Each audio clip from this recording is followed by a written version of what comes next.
Hello, everybody. My name's Dick McCaw, and I'm very happy to introduce James Pidgeon, who is the director and the chief executive of Shoreditch Town Hall. Now, I can't quite remember when it was, James, maybe 2010 or something like that. But anyway, sometime, what do you reckon it is? When I taught you? Oh, 2008. Gosh, okay. How time flies when you're having fun and being successful. So my last memory of you before meeting you in a very different situation was you being one of my students in the much missed No Theatre.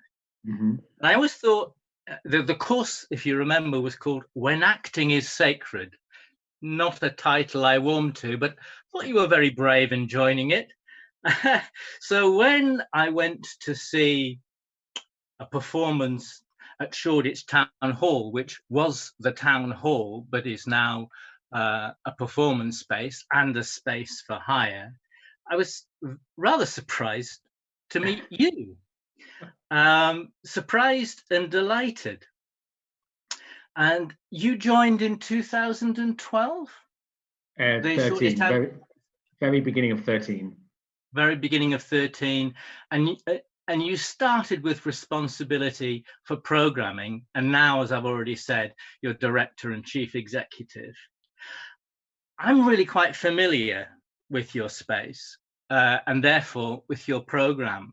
And I'm going to talk about three different shows.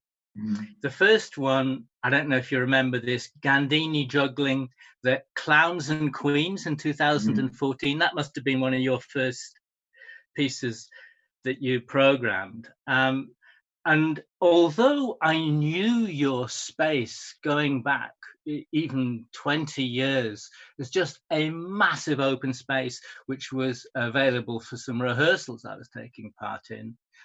I was just astonished how it was transformed, how actually, I don't think that piece could have been performed anywhere else. I mean, I'm sure in London anyway, just because of the size and the character of the space. And I just thought that this extraordinary piece of juggling, manipulation, do you remember those lit tables? Yeah. I mean, it was quite a shocking piece in some respects. I think we'll draw a veil over what was particularly shocking, but I think they did call it naked juggling. That maybe gives it a hint. Then I'm going to now move to a very different use. I think it was in a different space. It was the Mime Festival in 2018, and it was that show called Santa Madeira with the big steel sear wheel. Do you remember that? Was that in the same space, or was that a smaller space? Well, it's music to my ears that you questioned whether it's in the same space, because it was in the same space. No way. Because there, well, this just really proves a point that I'm developing, and which I think you're very excited by as well, which is the adaptability of the space. But in this piece, there were two performers performing in a circle made out of a type of peat, wasn't it? And I was doing the post-show discussion, and I don't know about you, but seeing these two performers with this incredibly heavy cast iron wheel, which must be about 2 meters diameter. I mean, the frailty of their human bodies and the danger and the poetry of this massive steel structure actually left me in tears. So I came on to do the post-show discussion and opened my mouth, and all that came out was a huge sob. And then I looked into the audience, I think nearly every one of whom had stayed. I mean, it was absolutely astonishing. And many of them were still trying to dry their tears. So we're talking about, first of all, hugely adaptable spaces, and secondly, really quite a variety of different types of programming. The third was from this year, a piece which I saw twice, Occam's Razor. That's the name of the company. I suppose you'd call them a circus stroke theatre stroke dance company. Yeah. Again, showing that you work across genres quite comfortably. And I took 22 people to see that one of the times I went to see it. That's my entire extended family and partners. So I want my 10%, okay? And again, I was just amazed by the, I suppose, the genius of how you'd adapted, because it's the same space again, isn't it? Yep. And you'd created a very complex circus rig, and then an audience, a tiered audience seating, absolutely astonishing. So I hope, dear viewers, that gives you some idea of the range of the programming. But if you haven't quite got that, I just want to quote from, you do a little, when you announce your programs, you make a little statement, and I'm just going to draw some phrases from those statements. So in 2019, you say you want to respond to the town hall's heritage and origins as a space for music hall and variety. In 2020, you describe your program as purposefully eclectic. I wish you'd used those kind of phrases in your essays. That's brilliant. Purposefully eclectic, and works with a number of partners to provide a platform for artistic voices from across the world. The Gandinis are from all corners of the earth. Santa Madeira, I think they're from South America. Occam's Razor, I think, are mostly English. But there we are, artistic voices from across the world. And it's the last bit of the sentence that I really like.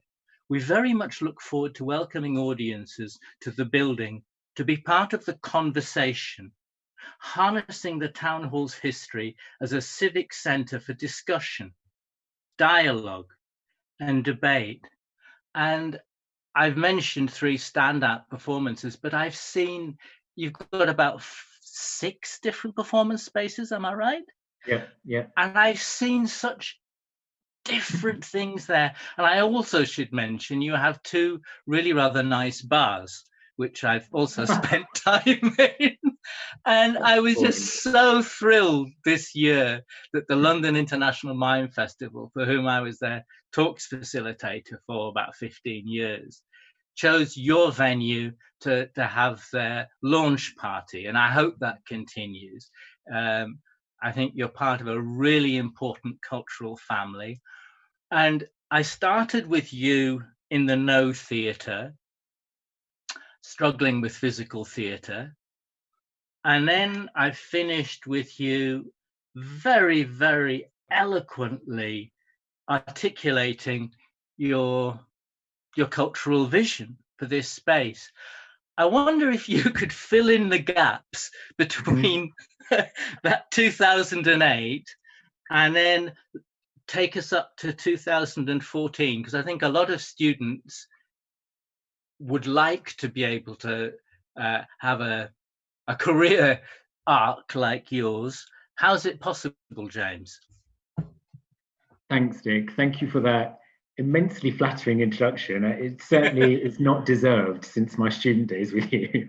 I hope that I can be as eloquent today when chatting to all of you. I liked the use of the word trying physical theatre when I was a student with you. I think it's clear that I am certainly not a performer, hence why I am where I am today. But it's seriously though, it's a real pleasure to speak to everyone, and thank you for inviting me.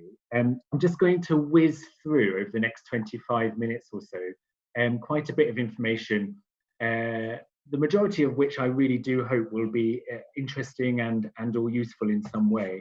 A lot of what I cover will be kind of questions and statements and provocations, and we can drill down into some of the detail of some of those aspects when we reach the Q&A session. And just on that note with the Q&A, and I'm sure Dick will reiterate this later, but no question is a silly question. So please do be very open and free with your questions, and I will do my very best to answer. You may have already noticed as well that I keep looking down slightly. It's because my notes are on my phone. So forgive me for glancing down every now and again, just as I remind myself what I'm talking about. But yes, to go on from Dick's point about what happened post Holloway and before Shoreditch. So what happened in between? So for those of you who don't know, I studied English and drama at Royal Holloway, and had an amazing three years there. And then at the end of that time, I then stayed on actually for an extra year because I was president of the Students' Union, which was a little bit of a funny move actually, but considering what I do now. However, I look back at that year really fondly because there were two key things which I really, really learned.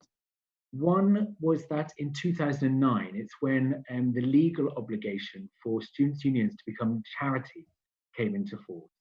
And so very quickly, I learned a huge amount about charitable governance and how to run charities. And of course, the majority of arts venues and organisations are charities as well. And so I think as long as you understand what underpins good governance and charity, you can apply that to any charity, regardless of which sector you're working in. So that was incredibly important. The other thing for me was learning about how to manage relationships. You know, being president of the Students' Union, I think lots of people underestimate the sway that that role has at college committees and councils and various bits and pieces. And I learned a huge amount about stakeholder relationships and how to manage those and to ensure that they continue to remain effective. And I've taken those two things throughout the whole of my career. So I really, really did value that year at the Students' Union. I was really lucky whilst I was studying because Dick probably doesn't know this actually, but I worked 2 days a week at Shakespeare's Globe throughout the whole 3 years of my time at Holloway. So I took an accidental gap year. I started at a different institution and dropped out after a week. So it's completely unexpected, didn't know what I was going to do. And so I wrote to all my local theatres where I was brought up down in Devon, and then got a job at the Brewhouse Theatre in Taunton. And it was purely coincidental that when I went to Holloway, the Director of Education at the Brewhouse became head of Southwark Community Projects at the Globe. And within my first term, rang me up saying, I need some administrative support on 2 of the big projects that we do in Globe Education every year. Will you come in for 2 days a week? And I was like, yes, absolutely. I mean, who was going to turn down that opportunity? So I was able to do it flexibly around my studies. And what, again, I will come on to this later a little bit, but what I found really useful was that it not only connected me to the sector, but it took me out of the egg and bubble a little bit, a couple of weeks. And I went into London and therefore was consuming all sorts of stuff that I probably wouldn't have done if I wasn't going in for that work. After my time as president, I applied for many, many jobs and didn't get any of them. So I moved back to Devon, and then I was lucky enough to get an internship at Battersea Arts Centre in David Jobb's office, who was then artistic director. And I moved back up to London, was doing various bar work, etc. around that too, because the internship was unpaid, to support myself financially. And then after a couple of months, they offered me a job, which was really brilliant, and a lot of internships that can happen. And I became assistant to the executive director, who at the time was an incredible woman called Sarah Priest. Sarah is now executive director of Mount View. And so she's really, really incredible. And I learned, again, a huge amount from her. I was at Battersea for a year, and then I went on to become assistant producer at the National Theatre. And and was supporting the delivery of many elements of the Nationals programme that existed outside of the rep. And I think lots of people used to, well, maybe still do forget about all the work that the National does outside of the rep. So for instance, this is where the eclectic kind of taste came in play. We watched this space outdoor festival, 15-week outdoor festival of circus, street art, dance, etc. The films on the Fly Tower, the platforms programme of discussions and debates, etc., etc. That's where I first met Occam's Razor. I first met the Gandinis. You know, this is where all of these kind of partnerships and relationships started and have since evolved. And then after a couple of years at the National, I then went on to Shoreditch Town Hall. First year as their producer, and then to deputy director, and then in April 2017 I became director. I was so thrilled to get that job at Shoreditch Town Hall because producing positions are so rare in our sector, let alone producing positions at the start of an organisation's life. And that felt very important to play a part in in shaping that organisation and what it could be. And I suppose, just to be really clear, that I see my role as director of Shoreditch Town Hall as a producer. I'm not a director as in a kind of stage director, artistic director. I'm a producer, and I support artists to create work and to make sure that that work can be presented to an audience. That's the kind of rough definition, I suppose, of what I would say a producer is. In regards to Shoreditch Town Hall, I just thought it would be, do you want me to answer that question now, Dick? Or shall I come back? Oh, okay, sorry. Sorry. In regards to Shoreditch Town Hall, I just thought it'd be useful to read out our mission. And actually Dick covered a little bit of this because it was referenced in one of the quotes that he referred to.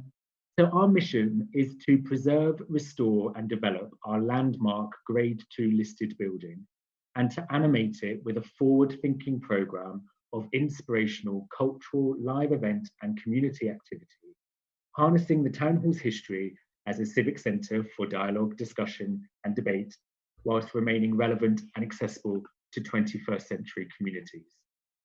And I think what's really important about that mission, and it's unlike many other of our cultural peers, is that from a charitable status perspective, we exist first and foremost as a heritage asset, as an organisation that is there to preserve and restore that landmark building. And it's actually the existing team that has chosen to animate and to celebrate that heritage through the cultural activity that we do. And so that's, I think, a really useful distinction that we constantly remind ourselves of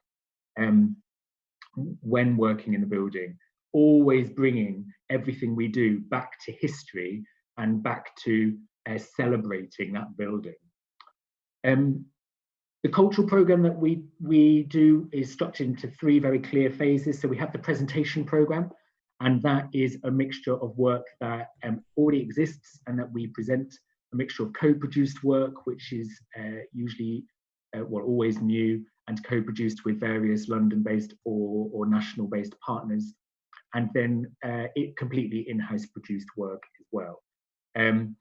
All of that work has had little to no London exposure to date. All of that work has to, in some form, respond or react to our spaces. And that is why we don't have, Dick was referencing this with his 3 examples earlier, we don't have any fixed technical infrastructure, no fixed seating or anything like that in any of our spaces.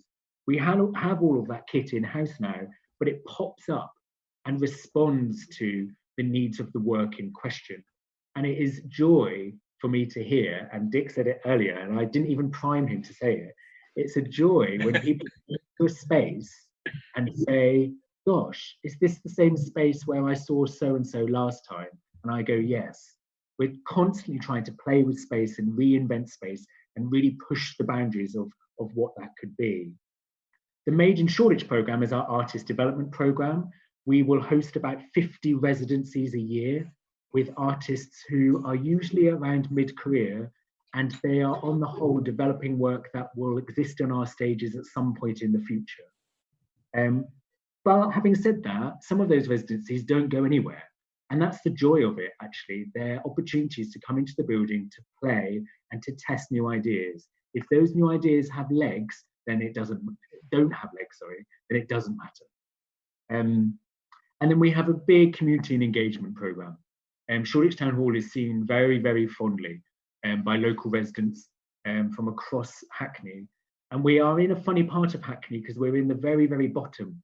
So actually you only need to cross the road a couple of times in different directions and you're in Islington, Tower Hamlets very quickly. So we kind of, even though we're a Hackney organisation, we talk about our local audiences as kind of a mile radius around us, albeit spanning 4 different boroughs. Tea dances, reconnecting older people to the building, Baby Loves Disco events, and we partner with Hackney Council on the delivery of Hackney Carnival and the Dementia Festival. We have a New Gens Young programme that's produced by High Rise Theatre every week. We produce Shoreditch Live, which is a local music festival curated by Hackney-based young musicians. We deliver an MA in site-specific theatre practice that's primarily delivered, by Mountview. About 15% of our schedules every year is free space that's dedicated to local community groups, regardless of what they're doing. And we often host various work experience and volunteering opportunities. So that just gives you a snapshot, I suppose, of all of the work that we consider to be a key part of our civic responsibility as a significant building in that area. The building has had the most incredible history. It was one of the first town halls to be built in London. It serviced the borough of Shoreditch from 1865, which was when it was built. In 1965, all the borough reconfigurations happened and the boroughs of Stoke Newington, Shoreditch and Hackney all merged to become just Hackney, which therefore then meant that Shoreditch and Stoke Newington town halls fulfilled very different purposes. The council chamber at Shoreditch Town Hall was the site where the inquest into the final Jack the Ripper victim took place, into Mary Kelly's death. Got amazing photos of the press hanging out on the steps, waiting for the verdict of that. We also have an incredible relationship with what is now the National Centre of Circus Arts on Hoxton Square across the road from us. The two buildings worked in a very pioneering way together, and the building that is now circus space used to burn rubbish to generate electricity to power the town hall. And it was one of the first examples of renewable energy creation in the UK. And we've got all sorts of incredible documentation of people coming over from the US and from Australia and so on and so forth to look at how that was being done. It then led to the motto, more light, more power, which is engraved in our stained glass windows all over the building.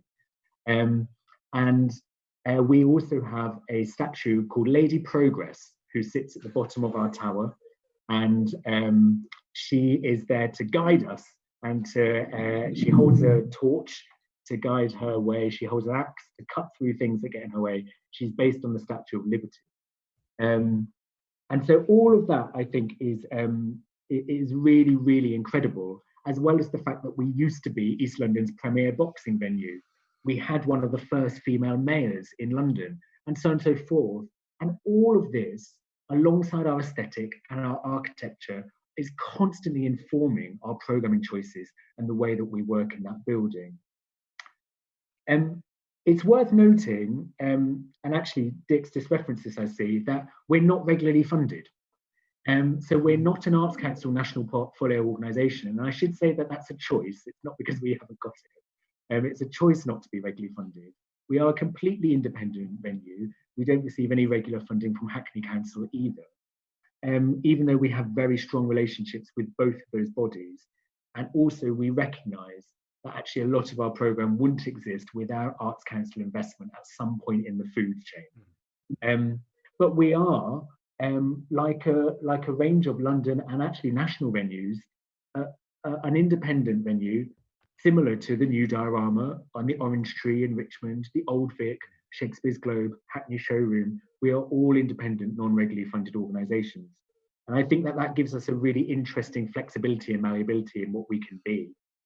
It means that our income base has to be really diverse. So we rely hugely on the event hire side of the business, which is non-cultural activity, weddings, conferences, parties, event launches, etc. Alongside the live music program, which is predominantly based on hire arrangements, alongside rehearsals. We often accommodate West End rehearsals in our quieter times like the year, post-Christmas, the summer, etc.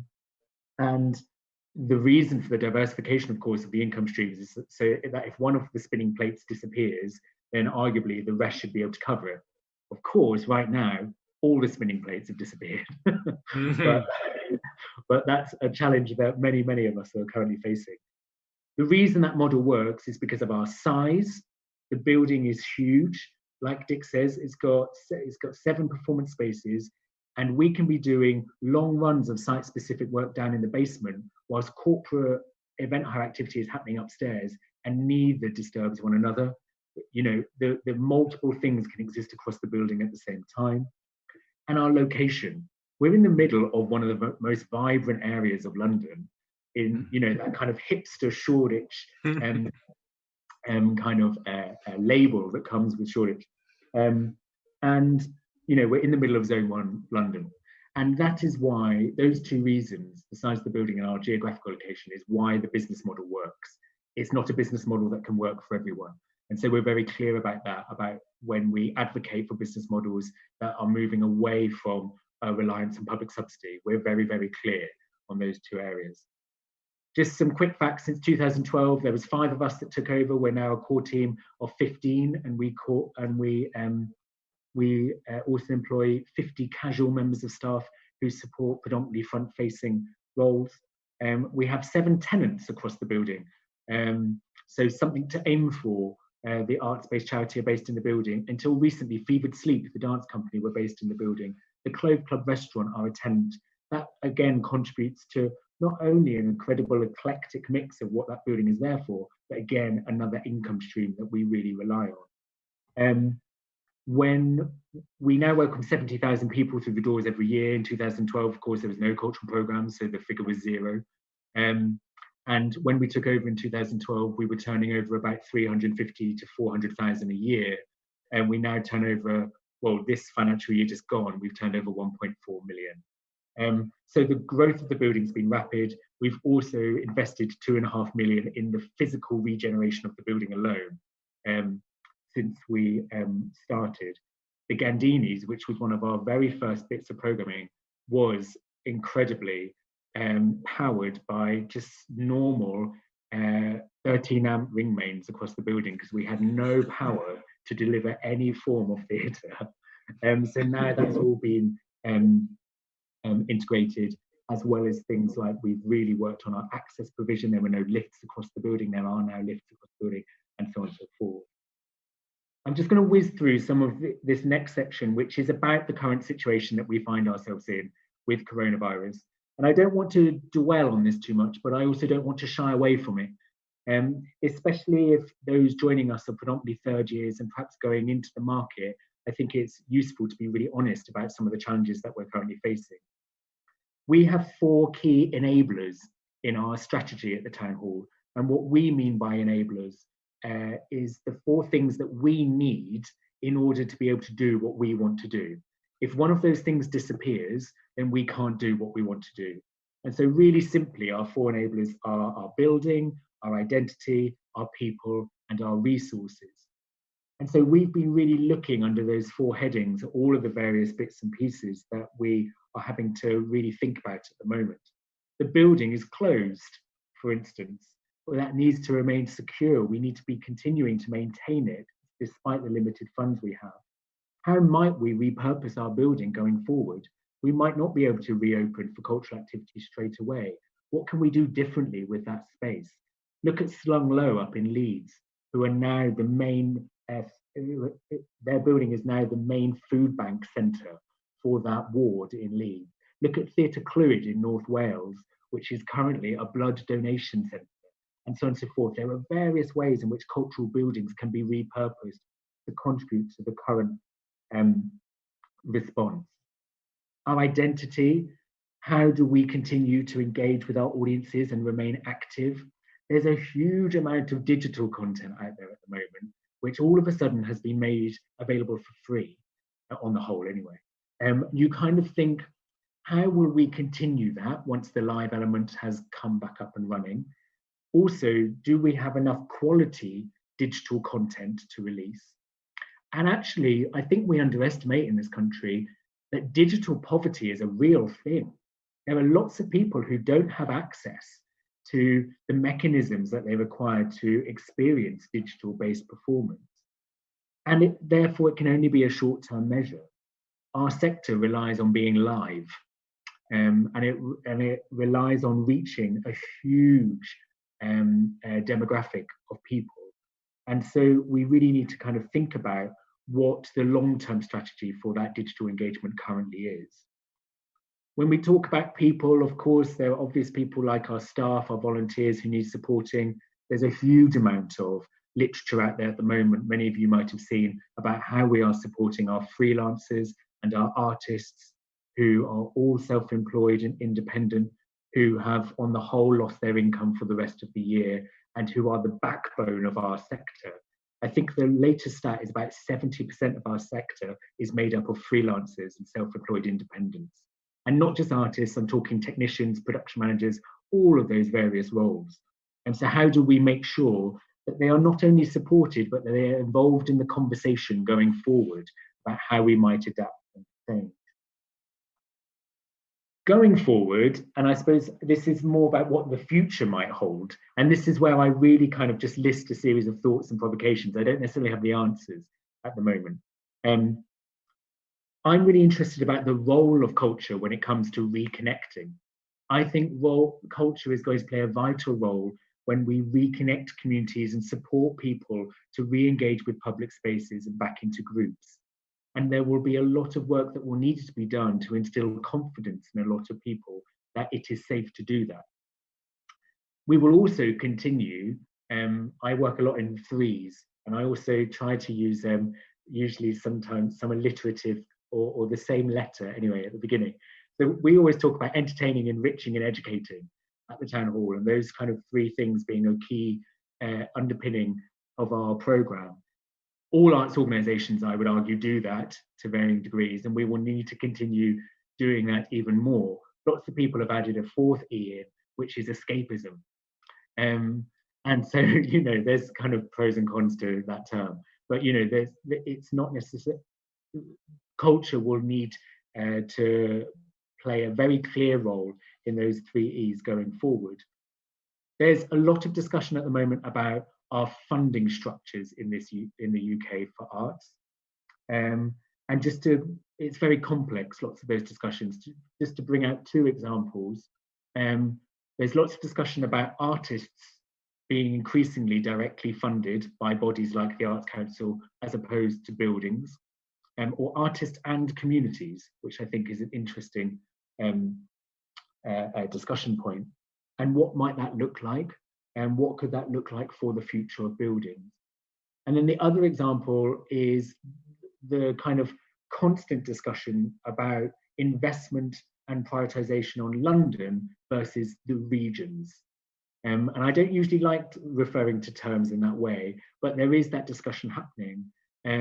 Lots of reminders in the press, particularly at the moment, and quite rightly, about the importance of regional institutions, not only in terms of them being focal points for their communities, but actually, if we look at the West End at the moment, a significant amount of West End content started life in regional spaces. If those regional spaces start to disappear or start to really struggle, like we've seen recently Nuffield, Southampton going into administration, what does that mean for the whole ecology?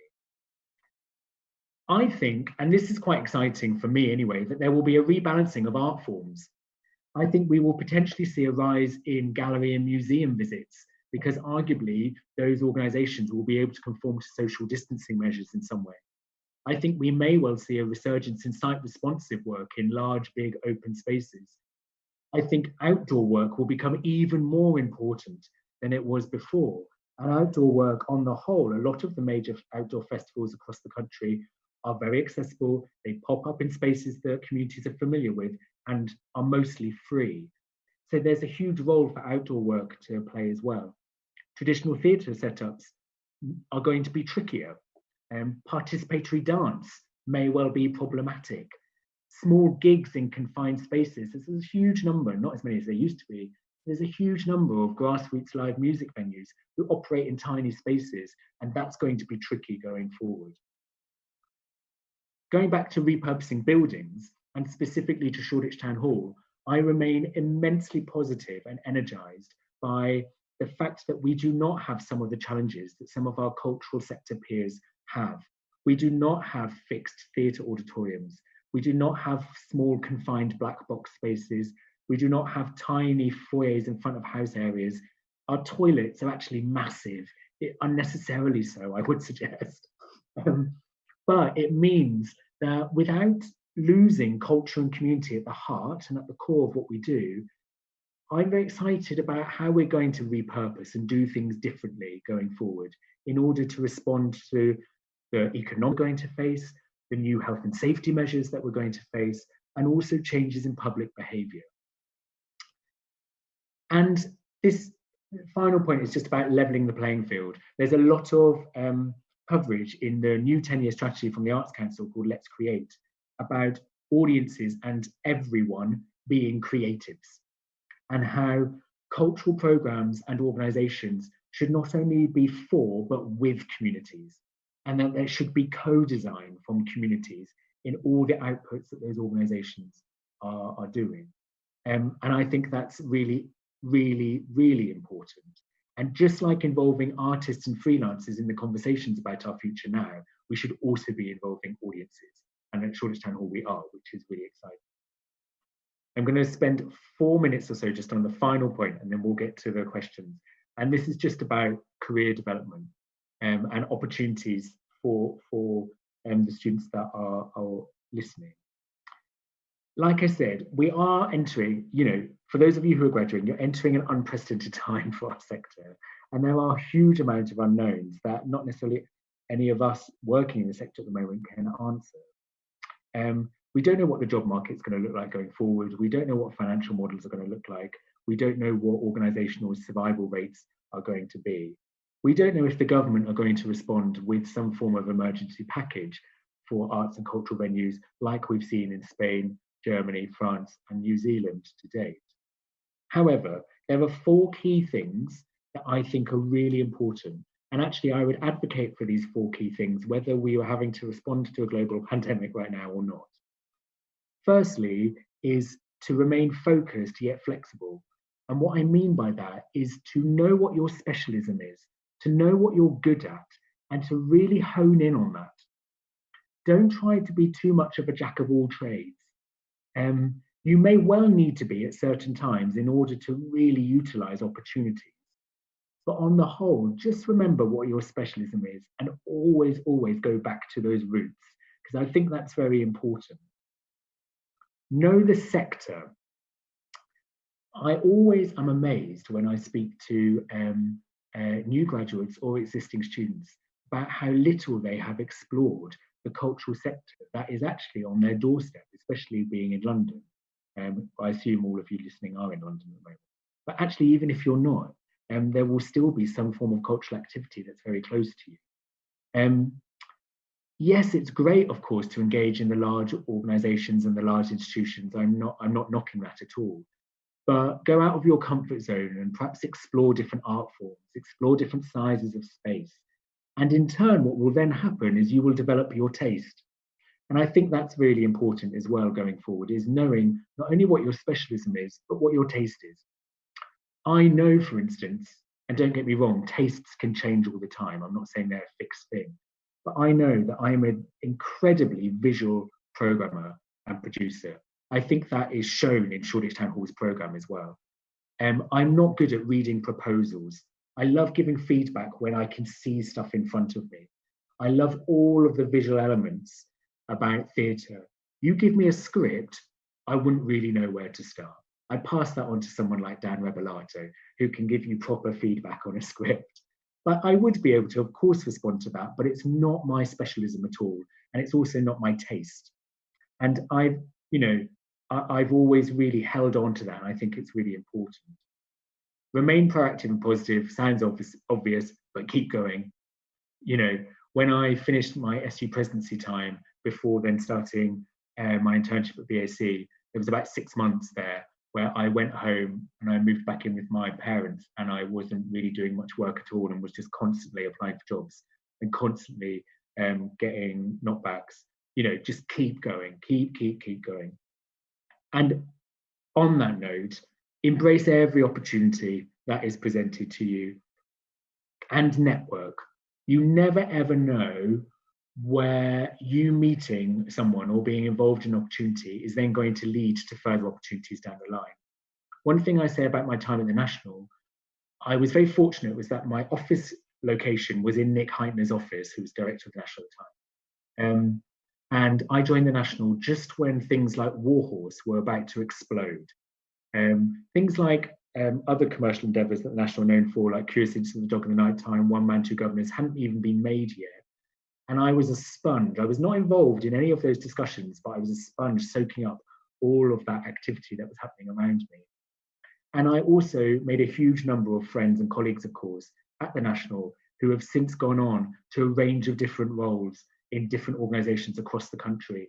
And my network has therefore organically just grown because I really focused on establishing that network in a large institution like the National.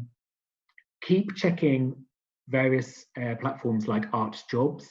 Arts Admin in East London in Toynbee Studios have a regular digest with loads of opportunities that are available for artists. Shoreditch Town Hall is part of a collective of organisations, 45 organisations across London, called STAMP, which is supporting theatre artists and makers of performance. We do all sorts of events throughout the year that are for artists, whether it's how to develop a fundraising strategy, to how to market your show, to how to pitch to venues, and so on and so forth. And that network is all about trying to remove some of the physical barriers and psychological barriers, actually, of gaining access to a lot of venues in London. I did a bit of a geeky thing when, and I still do it a little bit now, actually. I have about 15 organisations that I will never obviously work at in my lifetime, but I would love to work at all of them at some point. And I probably, even now, every other month or so, I'm constantly checking back on their websites just to see what opportunities have come up, just to see what's out there. Some of those organisations don't post their opportunities on things like Arts Jobs and Guardian Jobs and that. You need to do a little bit of work as well. Don't expect that those opportunities are going to come to you. And so I have them in a spreadsheet. Again, this is the geeky side of me. It's all in a spreadsheet, all linked up, and I quickly go through and have a quick look at what's available and out there. And I think that's really important to have that overview. And if you're going to train further, go into a master's or any further training in some form, then I would urge you not to lose connection with the sector in some way. It might be that to support yourself financially, you actually take on an administration job in an arts organisation or an ushering job in an arts organisation or something like that. Just keep that connection with the sector from a working point of view if you have the ability to do it alongside your further studies. Because again, I think just those networks and that knowledge is really important and will be invaluable for you going forward. I'm going to stop talking now because I probably have gone way over 25 minutes, and I'm sorry. Yeah, I will hand back to Dick to manage the questions. Well, first of all, thank you very, very much. And if you did go over, it's fine because you've asked so many of the answered so many of the questions that have already been asked. I've been asked to start with 2 questions of my own. This may be an uncomfortable question, and if it is, I'm sorry. I agree with you wholeheartedly about knowing your own specialisms, knowing your own unique skills. I could hazard a guess at some of your skills. Certainly one of them that appears to me is resilience, but could you share what some of the James Pidgeon unique specialisms are, apart from spreadsheets with golden jobs on them? That is a very interesting question. I'll tell you one thing that I'm not good at to kick off is delegation. Oh, really? I'm awful at delegation, and it takes me a lot of time to build trust with my colleagues. But I feel like I then in turn am doing something right, because we have a very long-standing team at Shoreditch who are really invested in the direction of the organisation. So there is definitely a balance there, but I'm not genuinely very good at delegation. It's funny because you said that at the beginning, you're all about managing relationships, and then later on talking about friendships, and then later on talking about networking. So possibly you might not be aware of the fact that it seems to be fairly central to your skill set. Yes, and probably I'm looking at it in too much of a kind of micro detail day-to-day way, rather than the kind of much bigger spectrum. Absolutely, yeah, absolutely. I'd like to think,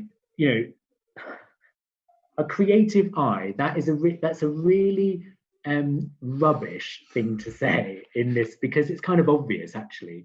But I suppose just to contextualize what I mean by that, I don't necessarily mean a creative eye in terms of recognizing good work and programming work. I mean a creative eye when it comes to the holistic running of the organization of the town hall.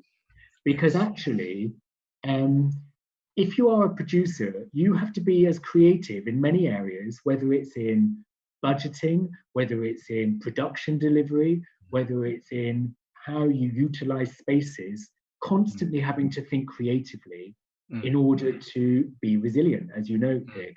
And I think that that's really important, that we don't kind of have these sections of administrators and creatives, because actually creativity, in my opinion, is across the whole board.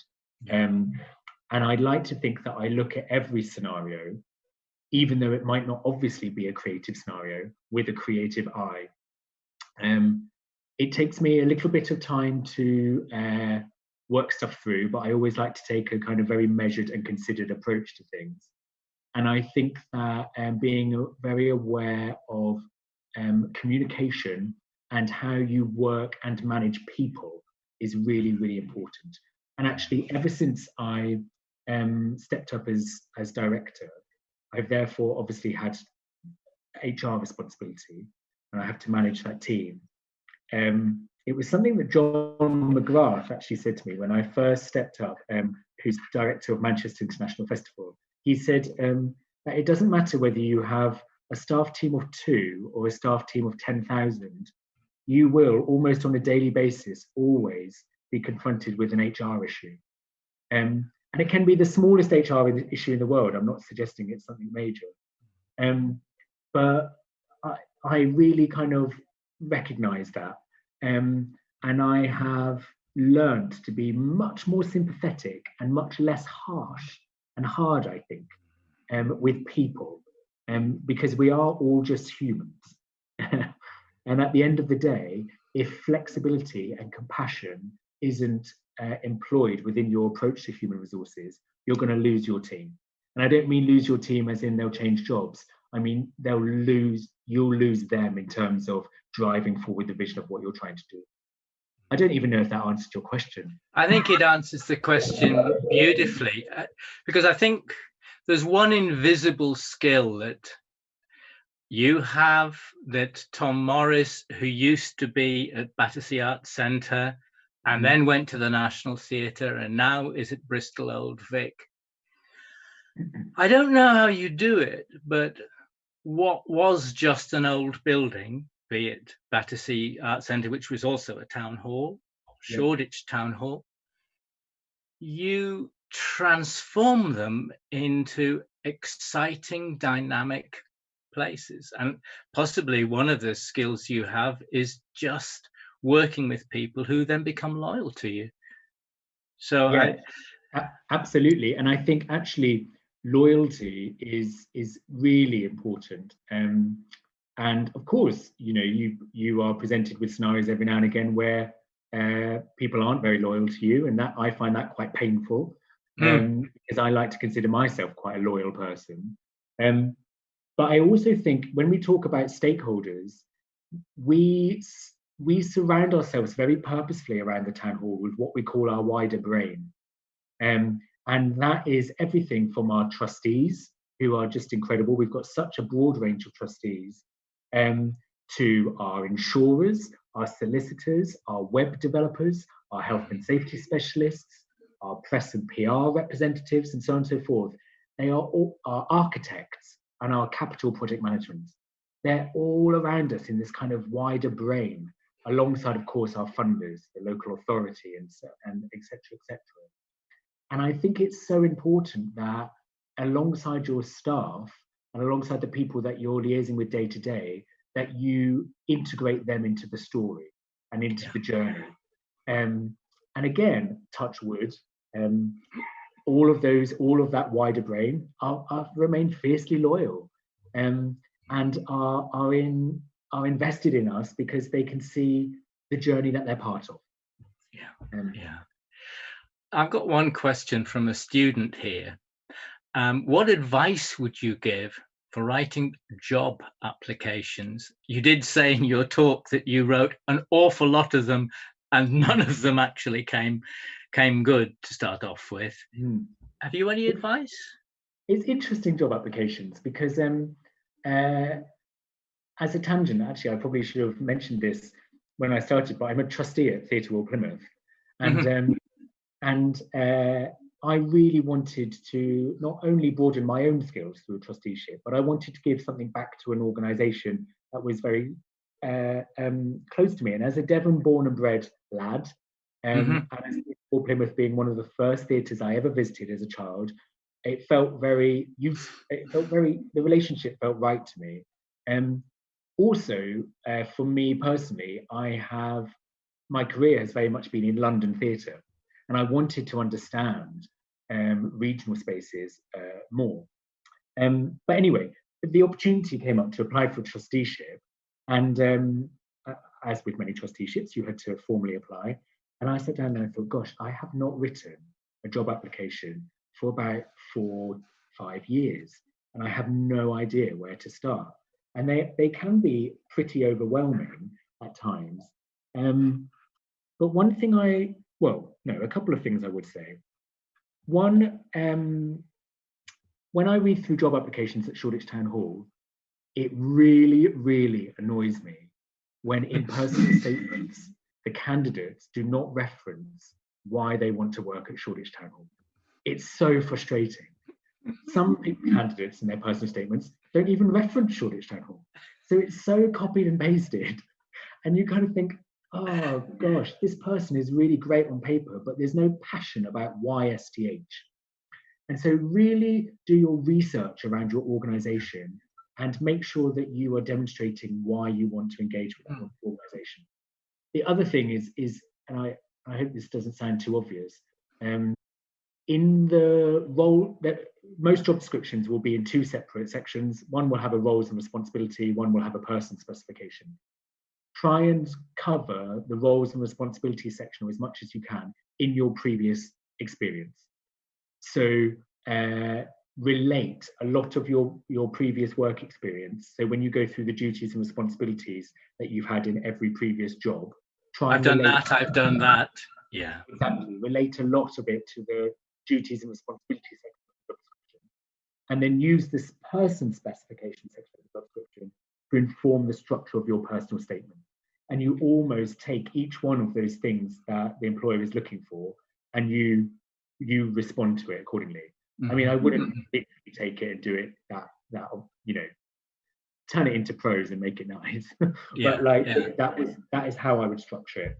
So I would talk about you, go through the person specification, how you relate to all of it, and then end with, this is why I want to work for this organisation. I mean, I too have had a fair amount of applications for jobs, with the theatre companies I've had. And some of them, I mean, they don't think of the employer, I really need somebody to do this job. And you're not making it any easier for me, but you don't give me any indication you could actually do it. Yeah. I might say something quite similar in answer to the question, what advice would you give about applying for arts funding? What would you? Well,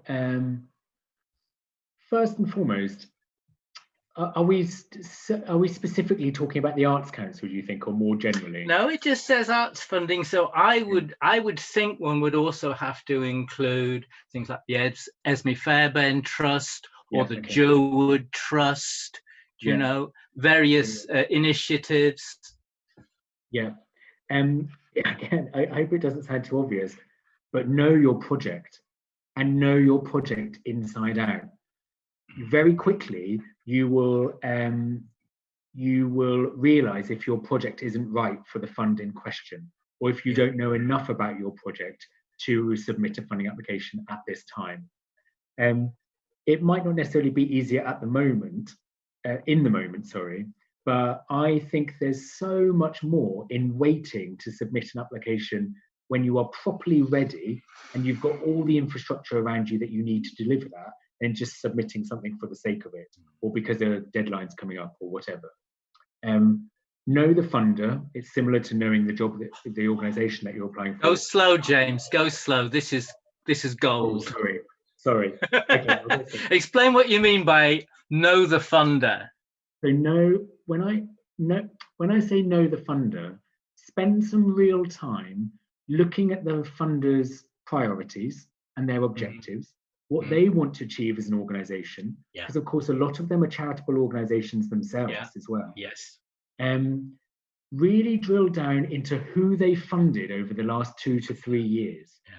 And if that isn't on their website, all you need to do is quickly search in Companies House online the name of the funder, and their annual reports will be there, and it will detail all the organisations that they funded and the type of work that they funded. That will help you build a picture about whether that fund is relevant to the project that you have in question. And always, always, always write your application and about your project as if someone who knows nothing about the arts is reading it. You just have to be really obvious, and it's sometimes blindingly obvious that it's almost painful to write because you're like, oh gosh, this doesn't feel quite right. But when in the Arts Council project grant application, it asks you to about your public engagement strategy, be really clear about what that public engagement strategy is. Right down to the number of flyers, the number of tweet impressions or website visits you want to achieve, and constantly align it back to the charitable, not necessarily charitable, sorry, but to the objectives of that funder in question. Knowing the funder is key. And it's the same when you submit programming pitches. Know your organisations. The amount of programming inquiries that I've received where it says, Dear Battersea Arts Centre at the top, they haven't even changed the name.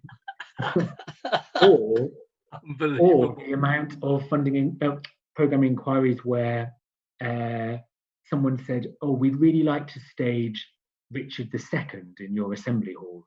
And I kind of think, I've got nothing against Richard II, don't get me wrong. But actually, if you spent some time looking through the past performances that we showcase very clearly on our website, you'd see that we don't really do text-based work, and certainly not Shakespeare. So, there's all of that kind of stuff. And I think programming pitches and funding applications, actually, the same things underpin them. I completely agree with you. I mean, it's a bit like going back to essays. Answer the bloody question. Yes. It's if you go to Esme Fairbairn and you're not talking about education and you're not talking about young people, why are you wasting your time and their time? Exactly. And so going through your those last two answers, if you're asking for a job, be clear that you can actually state what you are going to offer in terms of the job spec as described. Get the name of the organization right, maybe address it to the right person. Yes. Be clear about what you can do, be clear about what your show is. When I do applications, and you have said at least 4 times now, I know this is obvious. Well, if it was so obvious, why on earth don't people do it? I mean, I had one of your patrons wrote an application, and I didn't give her the money. I was on a panel. She said, "Have I lost it?" And I said, "I didn't even know if your show was indoors or outdoors. That's how." So you said, "Know your show, know your product." I couldn't even tell whether it was indoors or outdoors. So I think everything you've said is absolutely fantastic, and I hope it's been recorded for posterity. Can I just Should we go on to it? Can I just add 2 quick things to that, Dick, as well? Is that speak to the funder. Like, you can ring them up and get their advice. The Arts Council are very accessible in terms of giving advice. Actually, organisations like JERWOOD are becoming more and more accessible. Yes. Don't be worried about or scared about ringing a funder.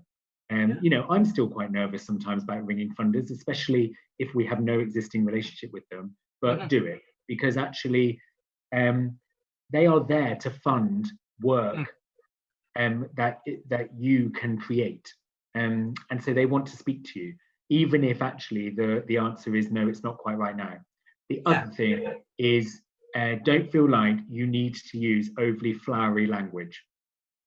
Just be simple. Just say, literally say what it should say on the tin. Just say what it is. Exactly. It's so much easier. I think there is, I don't know quite what it is, but I think there's sometimes this thing to kind of almost go to your thesaurus and put all these synonyms and long kind of extravagant words in. Don't worry about it. Just be really simple with what you want to do. I mean, certainly for a student leaving Royal Holloway, I've looked at some copy that's been written for me, and it's like a mini essay, and like they've just swallowed parts of a dictionary. I don't think the JERWOOD Trust is going to be hugely impressed by that. One of my beloved colleagues has a question for you. When you mention networking, sometimes this can feel really challenging. How's this done well? I can only really kind of refer to my own personal experience. I mean, of course, yes. I'll put my hands up and say, I hate walking into a room where I don't know anyone. I absolutely hate it. And sometimes I have been known to avoid and not attend certain things because I don't know anyone in the room. And you know, for some people that will stick with you forever. It's not just going to magically disappear. Lots of people say, especially when you might be in a room with a kind of bunch of funders or people who might not necessarily understand what you do, is to be able and memorize this, to sum up what you do in 30 to 60 seconds. And usually at some point within that, something will have hooked the person you're speaking to, or it won't. And if it hasn't, then you move on. You get another drink and go to the next person. It's the pitch in the lift, isn't it? You've got 40 seconds in the lift. If you can't get it across, they're not going to be interested. Exactly. One constant thing that we come across all the time is, of course, Shoreditch Town Hall is still called a town hall. Yes. So for people who don't know us, or for people that we might be able to try to influence or establish a relationship with, they're like, oh, isn't it funny that the council does an arts programme? I'm like, okay, cool. So I have about a 30-second little slot which talks about how we're council owned, but we're not a council run building anymore, etc., etc. And I think it's just useful to have a few of those up your sleeve for different scenarios. The other thing in terms of networks for me is that I have really tried to establish networks based on initially strong one-on-one relationships. And I think if you can establish really good relationships directly with another individual, then that individual will arguably, and you will for them, advocate for you and will introduce you to wider networks, and your network will just almost organically grow. So just make sure that, you know, whenever you're coming across organizations or companies or funders, whoever, just make sure that that relationship's really tight, because you don't know, you know, where that could go. And, you know, that's where I come back to that national example, is that, you know, when I say I created a network from the national, I'm not saying that I attended every press night and spoke to every attendee there. I certainly did not do that. But I made sure that all the colleagues that I worked with in the organisation, that, you know, I was friends with them. I had good relationships with them. And, you know, and those people have gone on to great jobs, and my network has then just grown. But I do appreciate that it is hard. And actually some of the work that Stamp does, especially the big Stamp Connects programme that happens every February at Shoreditch Town Hall, we have lots of opportunities to speak to programmers and to venues directly, and to try and remove a little bit of that faceless email address. And just to try and kind of... I can't mention her name, but she's quite famous. And I saw her, we were both about to go into this big jamboree, and she had a list, James, of the people that she wanted, because normally you know who's going to be at such an event. Yeah. So almost following your advice, know what you want to say, know who you want to pick off, and if it just means standing by their shoulder for 3 minutes, nodding and smiling and agreeing with whatever drivel the other person's saying, you know, be strategic about these, because from like you, I hate those things, but it's our job, actually, and we won't get the money unless we dive in. And if you do have targets and you go back to your board or your administrator and say, well, 6 out of 8 isn't bad, is it? You know, and then follow up. I find so little follow-up happens. That's true. You know, you're right. Dear James, it was lovely to meet you. I'm so glad you took an interest in our company. Here's further information. I'll be passing Shoreditch. Of course, I'm in Liverpool. I'll be passing Shoreditch next Wednesday. Might we continue our conversation over a coffee? Yes, you know, that's put really your foot crucial. in the door. That's really crucial, actually, Dick. I should have said that, because I am a firm advocate for following up.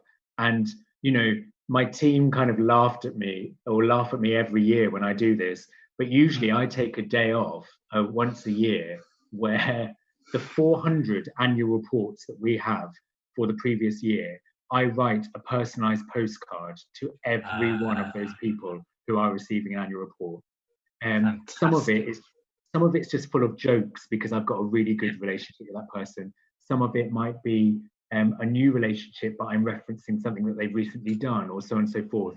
It's so crucial, that personalization and that follow-up. And the other thing is, be kind with your peers. So I've still got many friends from Royal Holloway, and many of whom are performers. And in certain events or receptions, or whatever that I'm invited to, where I feel perhaps more comfortable than others, I take them as my guest. Because I see that they need those events, and it's sometimes very hard to get into those kind of networks and those events. Yes. So just be kind to your peers, I think. I think that's really important, and look out for each other. And again, know the language. If you're going to go to an event with a load of MPs, know the language. You want to be talking about the social benefits and the economic benefits of your arts organisation. They do not want to know about the intricacies of how you did a circus rig in the assembly hall. Do you know what I mean?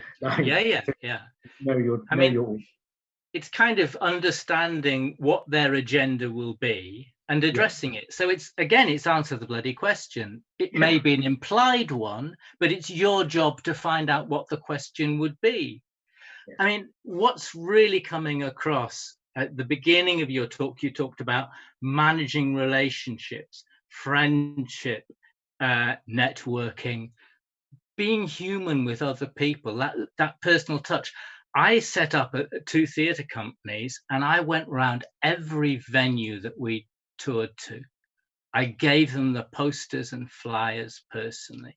That personal investment, just I don't think nothing can replicate that. I have to go soonish, but there's one, a student has written a rather beautiful question for you, which I'll say really slowly because it's quite brief. Okay. What is the programming process like?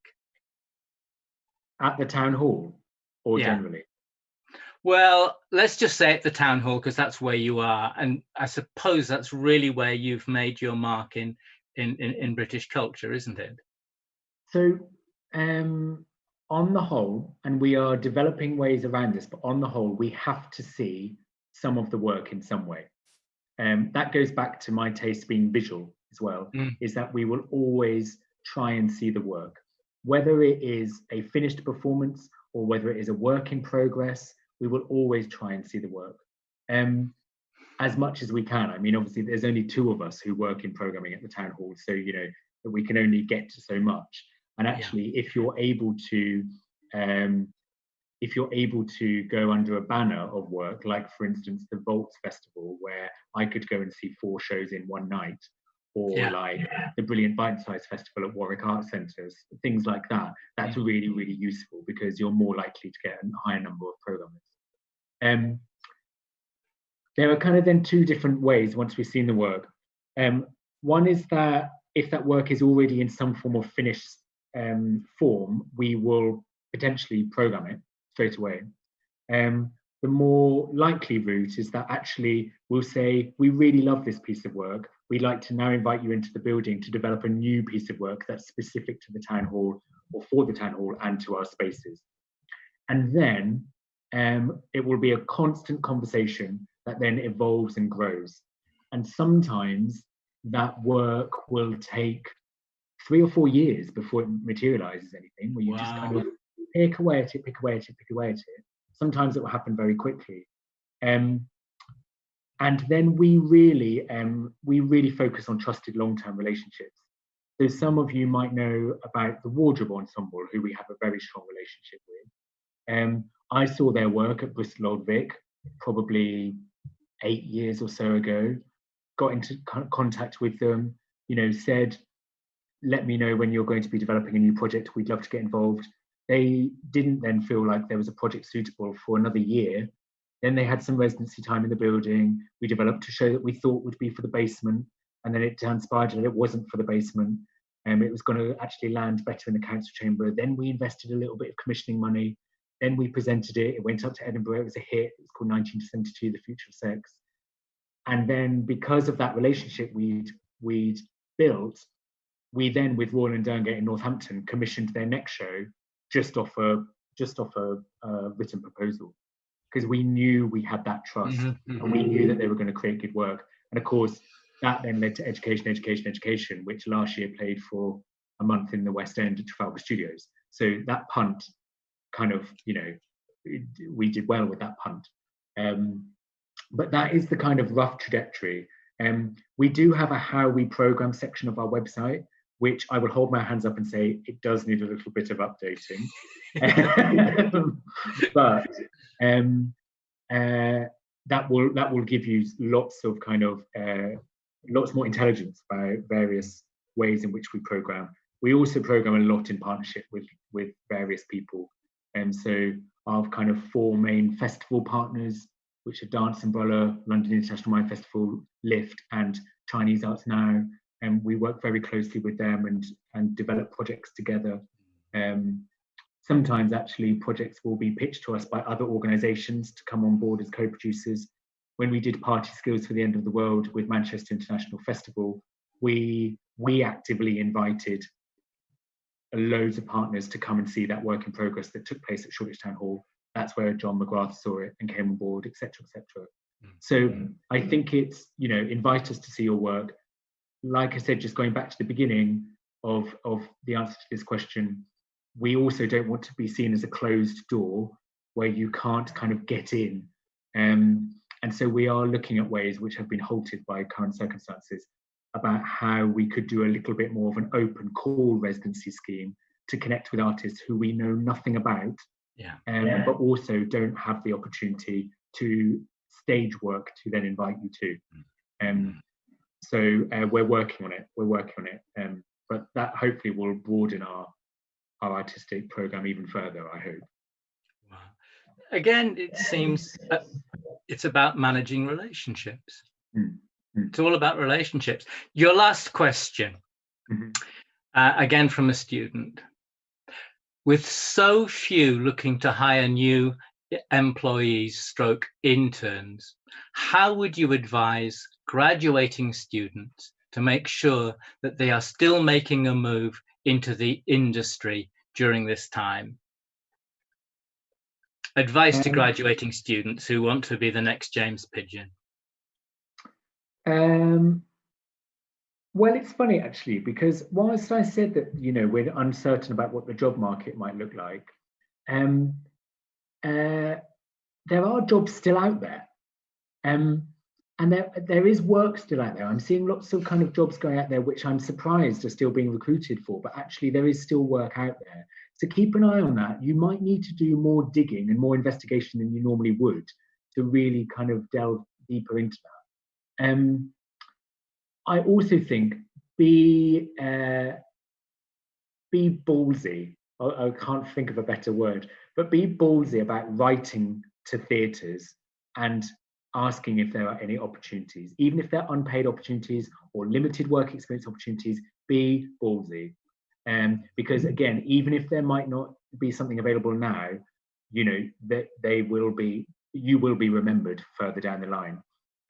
We do a placement every year with one of the MA producers from Central School of Speech and Drama, and one of those placements, who was with us last year, has been actively working with us as a producing support from us on a contract by contract basis ever since, and is now being fully paid for that work. You know, she of course came through the formality of an MA program, but actually she's exactly the kind of person who probably would have written to me and asked for a week's worth of work experience, and if we can accommodate it, we'll do it, and then who knows what happens. So yeah, just be ballsy. That was a bit of a lame response. No, but it's such a difficult situation at the moment. So. To some extent, you'd answered it already. What kind of letter would you write? You know, but you're just saying, and in answer to an earlier question, you were saying there are various websites where there are jobs or opportunities open. I might also say, I mean, you mentioned arts admin. I, as somebody's tutor, was asked, would I support them going for an internship? I think she's now third in command. We know who we're talking about, don't we? At Arts Admin, yes. And Judith Knight, while she was one of the co-directors there, every time I went in, I got a free coffee or beer, and she would just say, thank you, thank you, thank you. That person has transformed our organisation.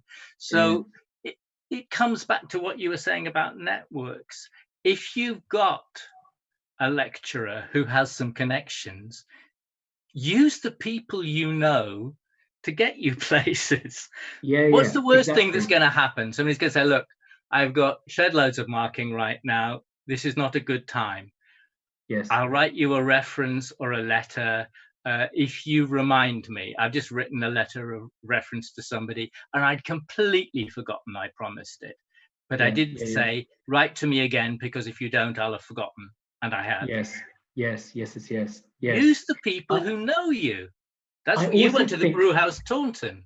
Right. So you were known. I wrote to 8 local theatres and I only got a response from the Brewhouse. And you might only get a response from 1 out of 8, but that's fine. But I also recognised that I also needed to do something aside from that theatre experience to financially survive. And I think a lot of people are looking immediately for paid work within cultural organisations. And right now that's not going to be possible on the whole. So you need to think about how you're going to survive financially, whether it's through bar work or whatever, similar to what I did when I was interning at Battersea. But that gives you the flexibility to be able to do that theatre work. You know, I said earlier that obviously I did English and drama, 2 big passions. So when I had that unexpected gap year, I wrote to every Waterstones around me because I love books. And I thought, well, if I could get a job at Waterstones during the day and then can work at the brew house, you know, as a volunteer in the evening, great. You know, so kind of, again, it comes back to that ensuring that creativity is through everything you do with your approach. Be creative with that approach. I know it's hard. I appreciate it's hard, but also just keep going, because it will, you know, it will happen. It will happen at some point. James, I'm about to turn into a pumpkin, and you don't want to see that. So can I just thank you so much for being so generous and so interesting and so useful. And to our listener, thank you for tuning in, and thank you for sending all these questions. It's almost as if there's more than one. Okay, so goodbye, everybody. And again, thanks, James. That was really fantastic. No problem. Take care. Bye-bye. Thanks.